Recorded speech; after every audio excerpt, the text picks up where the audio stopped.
মাদ্রাসায় কিন্তু সব পিতামাতারা ছেলেদেরকে মাদ্রাসায় পড়াতে চায় না।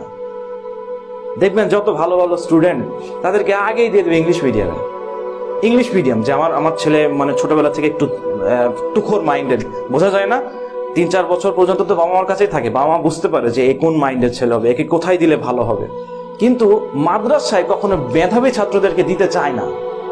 কেন চায় না এটা আমার বোধগম্য নয়। তাদের কাছে মনে হয় ক্যারিয়ারই সবকিছু, তাদের কাছে মনে হয় টাকা কামানোটাই সবকিছু, মাদ্রাসার স্টুডেন্টরা টাকা কামাতে পারবে না, হাবিজাবি অনেক চিন্তা ভাবনা। অথচ আল্লাহ সুবহানাহু ওয়া তাআলা যে আমাদের জন্য রিজিক নির্ধারিত করে রেখেছেন, তুমি মাদ্রাসায় পড়ো, তুমি ইংলিশ মিডিয়ামে পড়ো, আর যেখানেই পড়ো, আমাদের রিজিক নির্ধারিত। এটা কোনো পিতামাতা জানে কিনা আমি জানি না, তারপরও কিরকম তারা যেন টেনশন থাকে।